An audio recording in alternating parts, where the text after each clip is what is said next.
Welcome to Satsang.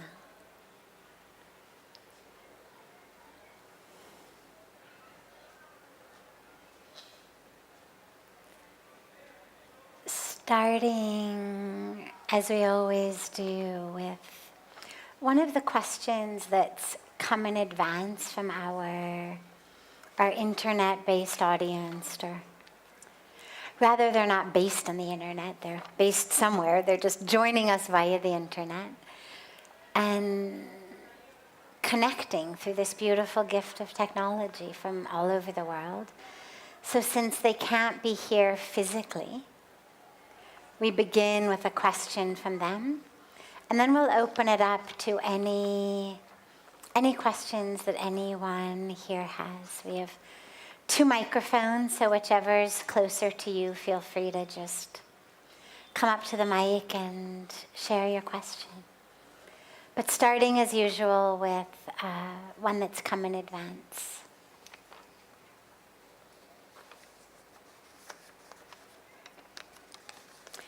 How do I know whether I am genuinely growing spiritually, or it is just my ego playing a trick on me? How do I know if I'm genuinely growing spiritually, or it's just my ego playing a trick on me?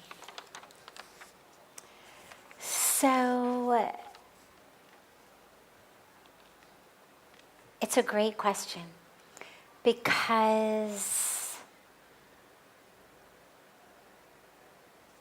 just because we've had a deep spiritual experience, just because we've had a powerful meditation, it doesn't mean we've suddenly become free of our ego.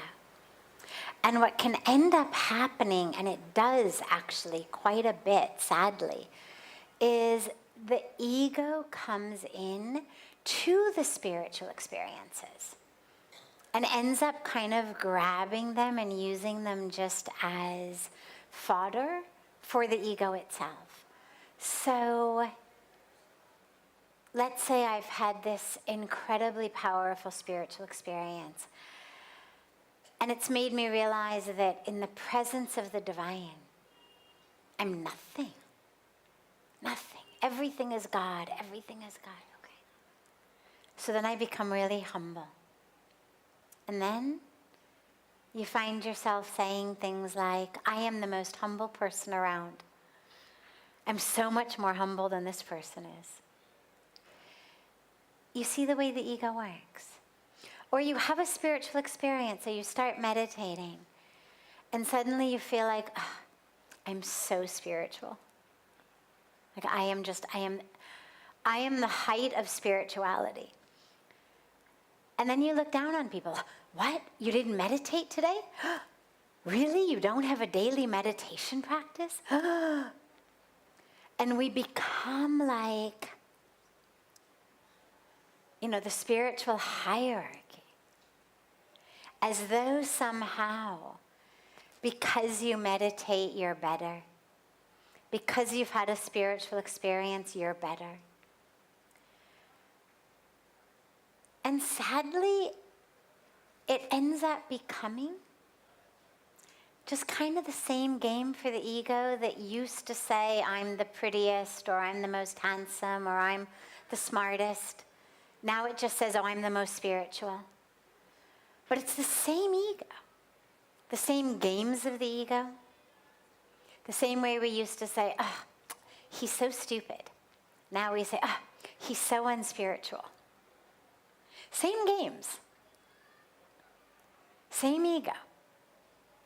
Just, like a different board game, but the same games. So the way to really know that you're growing spiritually is when you stop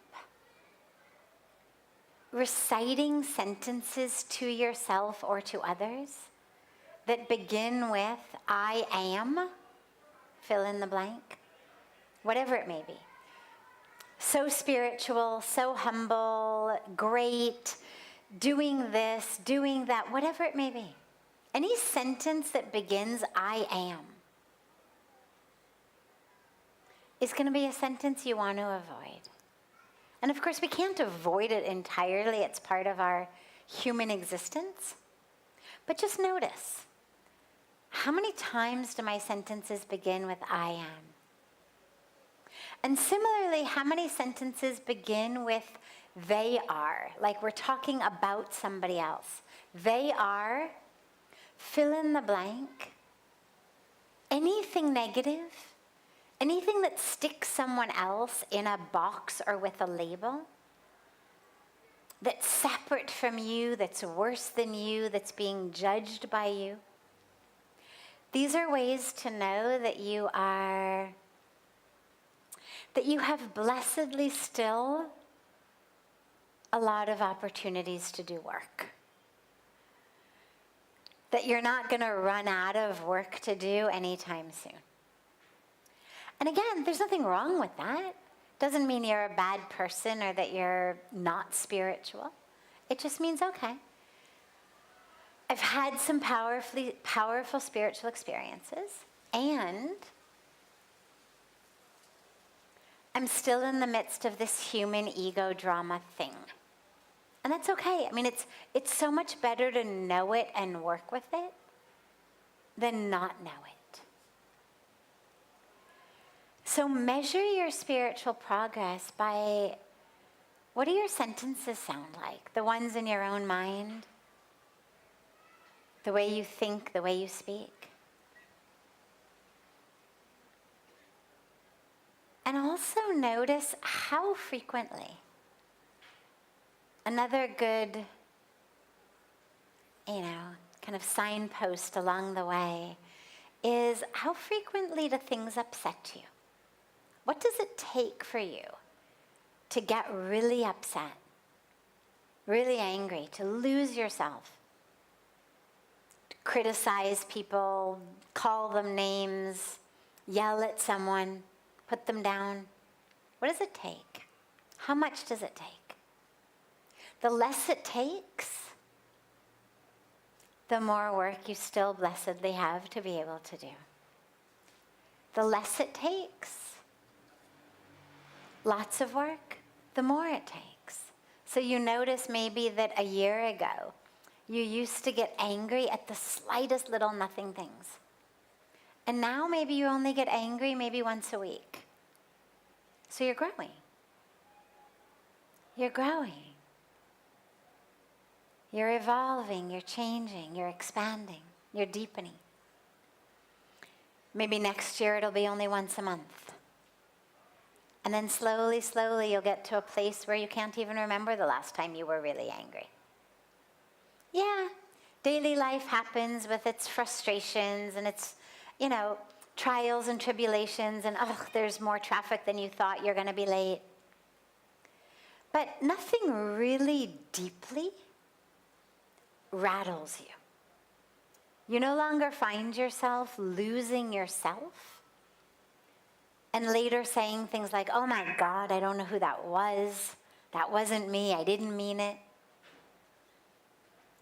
So these are some good signposts along the way, but it's a great question because you see people who are theoretically spiritual people, and what they're so clearly hung up on is their own drama and identity of being spiritual. And it's just a different drama. It's just a different identity. It's no more true than any other identity you might choose. I am the smart one. I am the spiritual one. Same problem. Just a different way of labeling yourself. Instead, allow yourself, if you've had a deep spiritual experience, if you're growing on a spiritual path, to just keep saying, it's just God's grace, it's God's grace, it's God's grace. I remember when I first met Pujya Swamiji, I have to be honest and admit, it actually drove me crazy. I couldn't believe it. Every time I would compliment him, or every time I would say, my God, you're so amazing, he would just say, it's all God's grace. It's all God's grace. Or I would say, oh, God, I can't believe that you did this or you did that. That's incredible. You're a hero. And he would just say, it's all God's grace. And in the beginning, it really drove me crazy. And I remember I used to say things like, yes, I know it's God's grace, but you. And I thought in the beginning, he was just saying it, which was also part of why it was so frustrating, because here I was trying to compliment him from just the depth of my heart, and I felt like he kept kind of pushing them away with just, it's God's grace, it's God's grace. And what I realized as time went by is that's actually his experience. He wasn't just saying that. It wasn't just some line that he had decided was going to be his way of responding to compliments. It actually is his felt sense experience. There's no sense inside of him of, I am so spiritual, or I have reached so high. I mean, we look at him and we know how high he's reached. That he's there, fully realized, fully awake, fully enlightened master. But his felt sense experience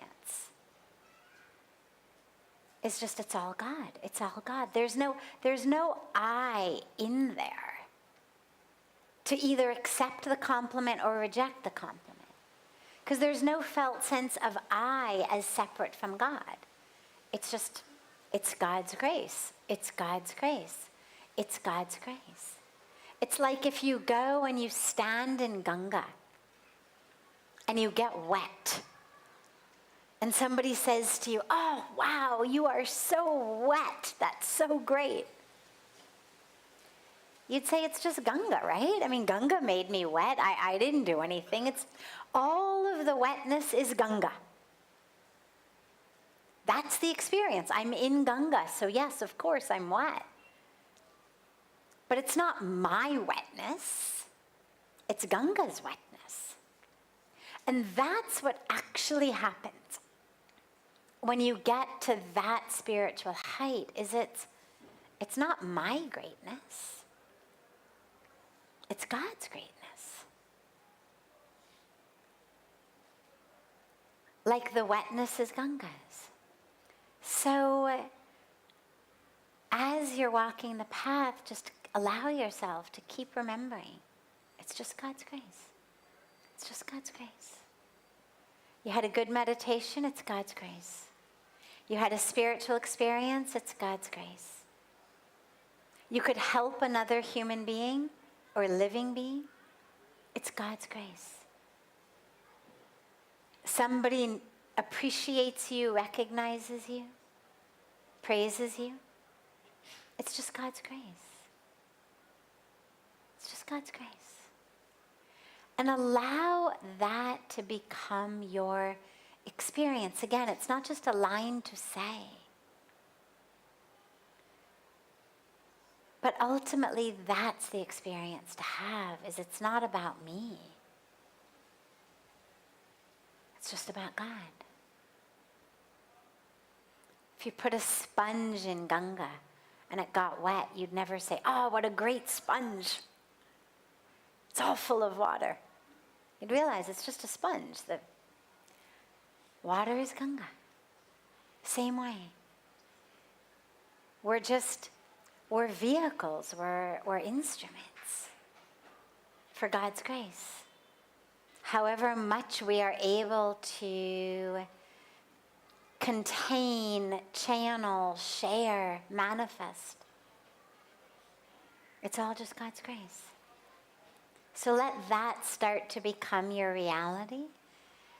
And you'll find that not only are you progressing even more on the spiritual path, but that there's no place for the ego to dig its nails in. It's just God's grace. It's just God's grace. There's nothing for the ego to grab onto there. And so it slips away. Great. Other questions? Any question anybody has here? Yes.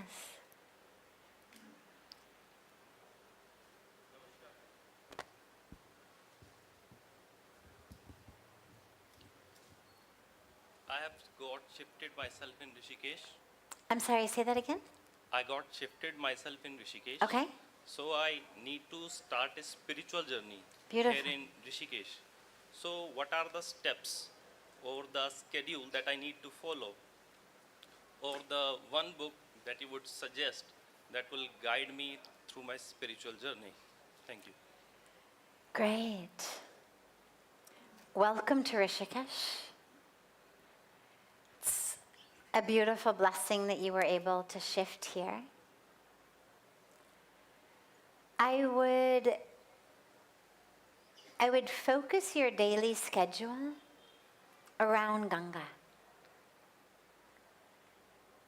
Tragically, or just realistically, I think it's a little bit of a tragedy, but some just the nature of life, is even in a place like Rishikesh, especially Rishikesh today compared to Rishikesh 30 years ago, 50 years ago, is there's actually still a lot to distract you.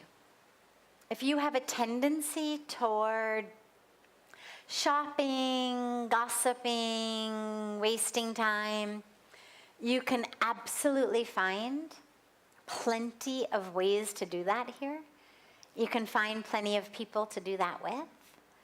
There's plenty of ways to actually not be spiritual, even living in Rishikesh. It would be nice if somehow the moment that you just entered the city, all of your choices were made for you and we just had our minds focused only spiritually.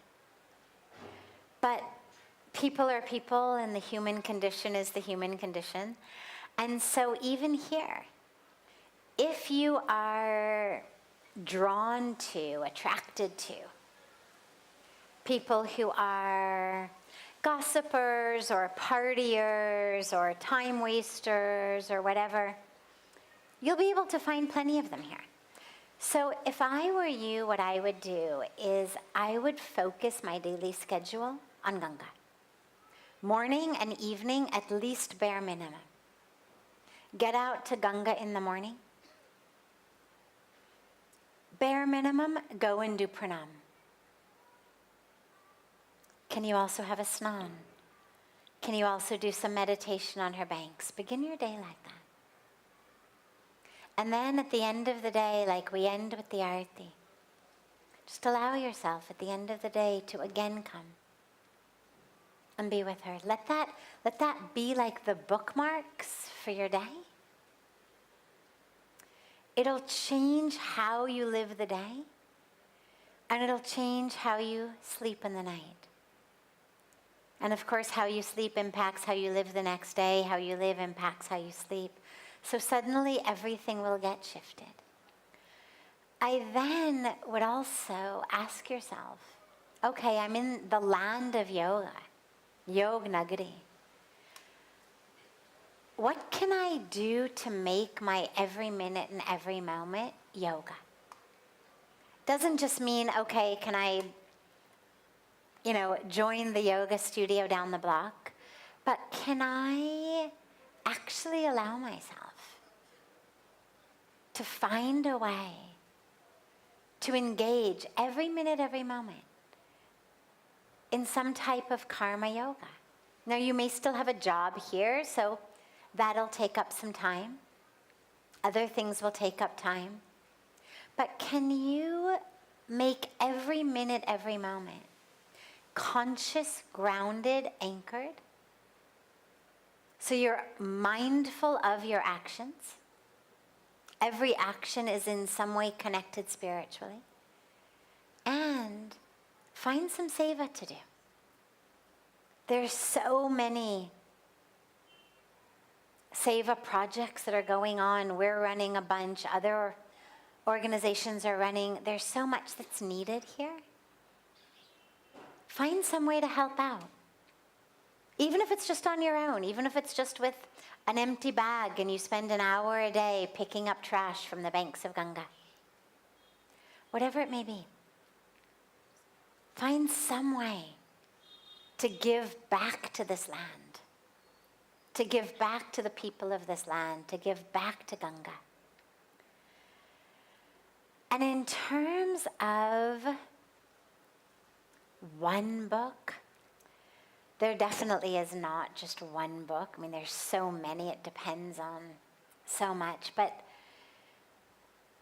you know, Pujya Swamiji always says really beautifully, he says, go on Facebook if you want, no problem. He said, but make sure to face your own book, meaning read your own book. Look at yourself, introspect.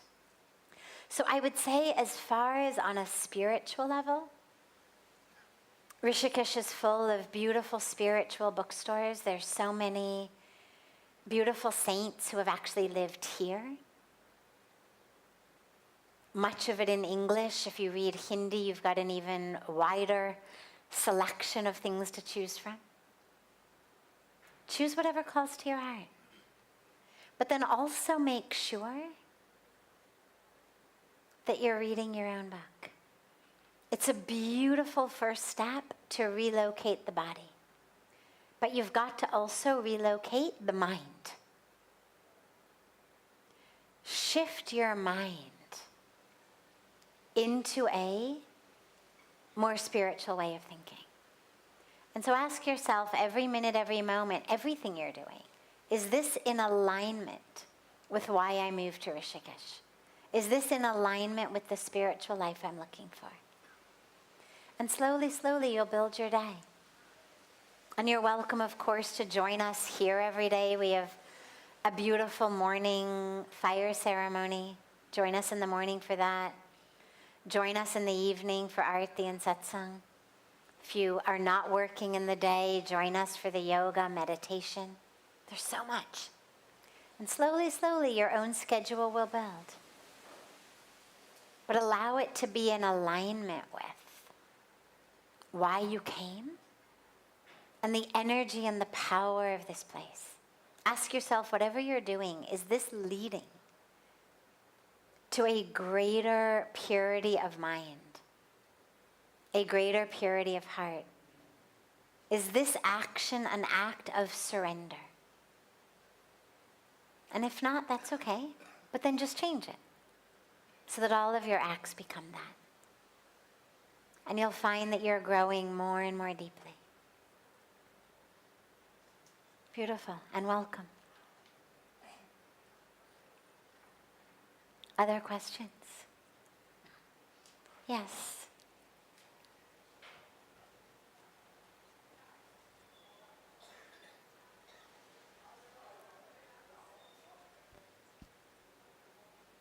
Namaste, Sadhviji. Namaste. Thank you for giving me this opportunity again. And I would like... Yes. That's right. The man with 4 questions. We got through one. Let's do one more tonight. Sure. So, by the grace of Mother Ganga, I got the answer of another question. I love when that happens. Yes. It's like the whole environment here is answering my doubts. Yes. I'll present the last 2 questions, and I want you to choose and answer one. Okay. So the first is, why did God create the world? And the second is, how can I find the purpose of my life? Okay. So, let's start with the second one. The first one is also fun, but it's a little bit more philosophical. The second one is a little bit more personal and practical. So I have to say, and this has become a really common question. These days, there's a bit of an epidemic of people feeling like they don't know what their purpose is. And I think a lot of it is due to a lot of marketing, actually, that's coming in from the West, but now it's in India as well, around people who want to sell you something to help you find your purpose. And if I'm going to sell you something, then it must be very complex. It must be something that you cannot discover or figure out on your own, which is why you need to pay me to teach you how to do it. And the reason that I think about it like this is a brand new illness. Go home and ask your parents whether when they were young they struggled with wondering their purpose. If your grandparents are still alive, ask your grandparents, did they struggle with wondering their purpose? I'd say in at least 70 to 80% of the cases, the answer is no. Maybe 70 to 80% your parents, and in your grandparents, I would say if 1 out of 100 actually struggled with it, it would still surprise me. This is a recent phenomenon. Now you ask people, everybody is struggling. I think a couple of things have happened. First of all, it's the issue, as I said, of kind of the era in which everyone has a class, a course, a CD, a book, something to sell you, to teach you. And if I need you to pay me to do it, I have to convince you that there is a problem. So we've convinced people that we don't know our purpose, we can't know our purpose, it's very difficult to know your purpose. And if you don't know your purpose, your life is useless. Because if you don't know it, you'll never find it.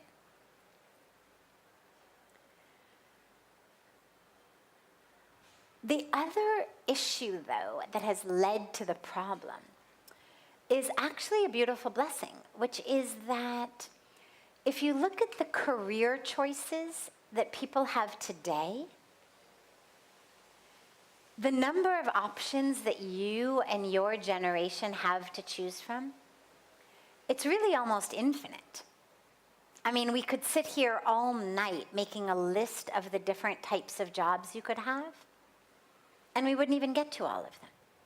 You go back to your parents' generation, and especially your grandparents' generation, there weren't that many different options. Doctors, nurses, teachers, pilots, business person, lawyer, an engineer, an artisan of some sorts. I'm sure we could think of some more, but let's say even that was 8 that I just listed. Let's say 15, even 20 maybe. Different main jobs, waiter, waitress, cook, okay. Now, it's infinite. Everybody's inventing their own career. And that's wonderful. I mean, it's beautiful, it's fantastic that we're now in a world where you really, if you can envision it, you can turn it into a career. The dilemma is, I think that it's brought your generation into this place of thinking, oh my God, I have no idea what to do.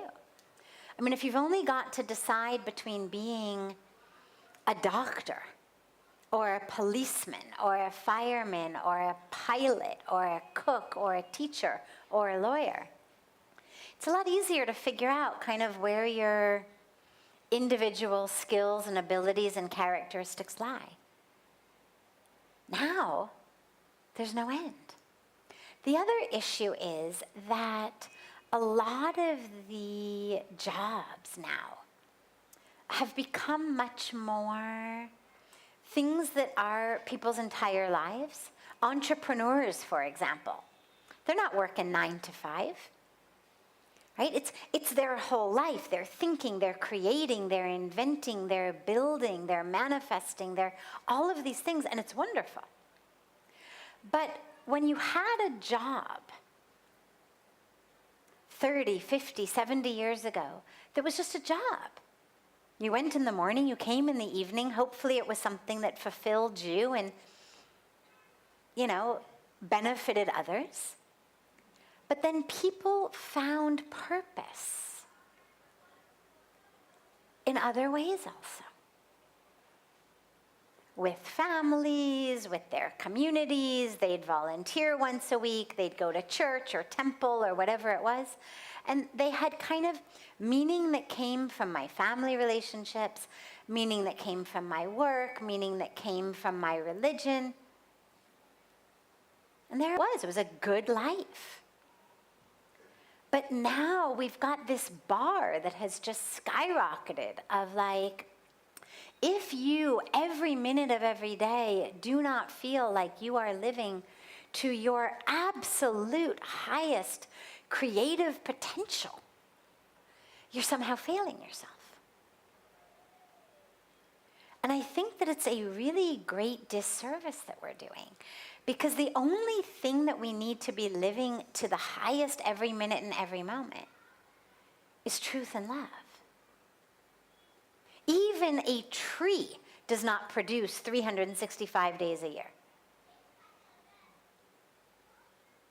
There is nothing in nature that is on like that. Apple trees have off seasons. Everything in nature has seasons.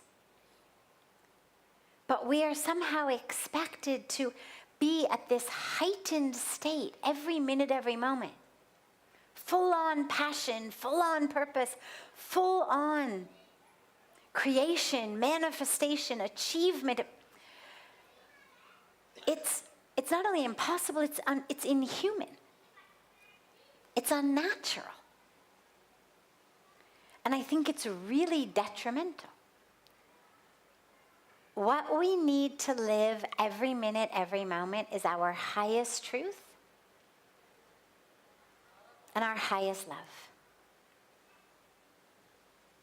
And it may be in the form of sitting down and having a cup of tea with someone who needs a good listener for an hour or two.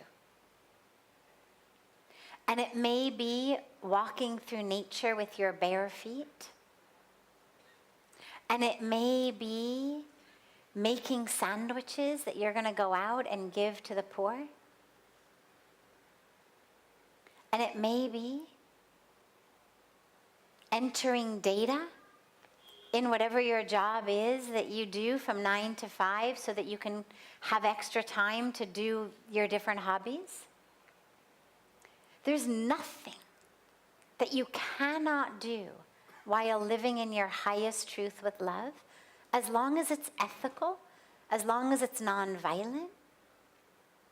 You'd have a hard time working for the tobacco industry, or we had someone recently was asking about his family that were pig farmers, and should he do pig farming with his family? And I told him I thought that would be really difficult to do while anchored in love and compassion. But most things, most jobs, even those that seem the most mundane, you're sweeping, you're cooking, you're cleaning, you're a waiter or a waitress, you're entering data, you're designing something, you're stuffing envelopes, whatever it might be. There's no reason that you cannot do that in the highest love and the highest truth. Let that be your North Star. Because here's what's going to happen. When you're living in the highest truth and love, your heart is open. Your mind is open.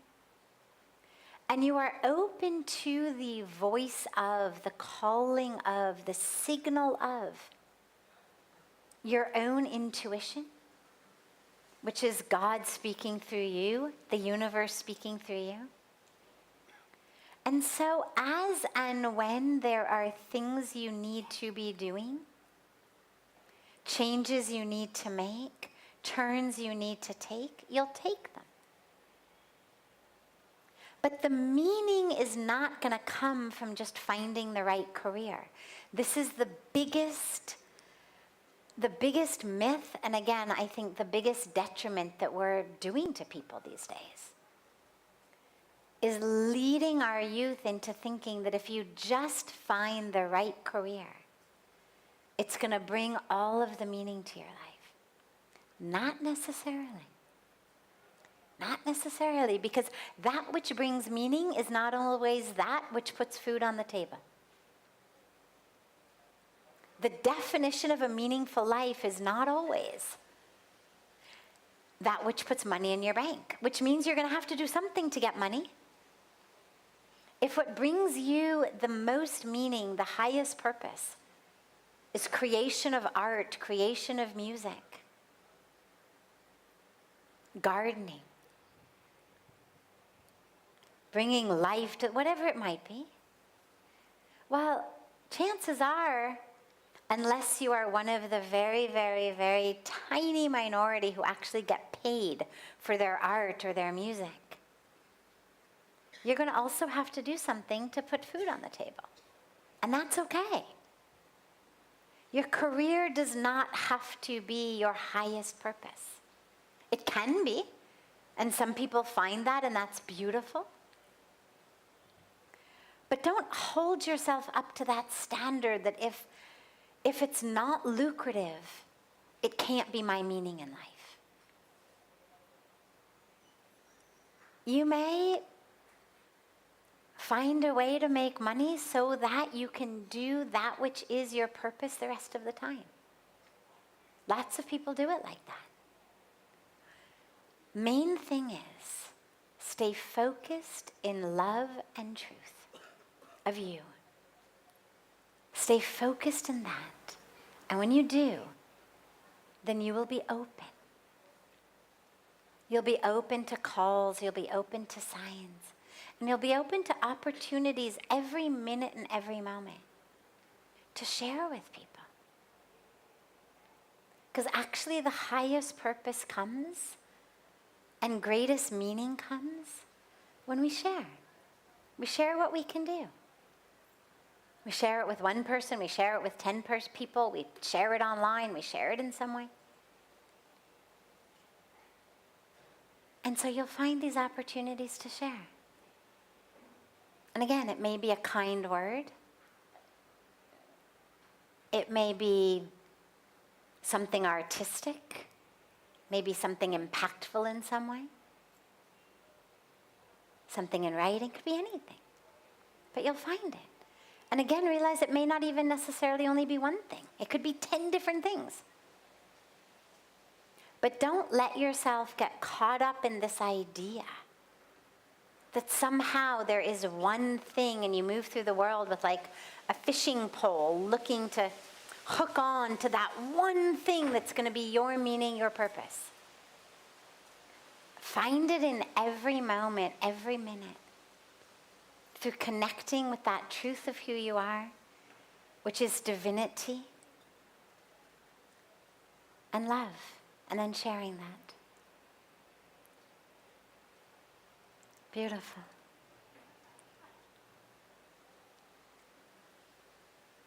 Have a beautiful, beautiful rest of your evening. A beautiful morning and day to our family joining us online. And so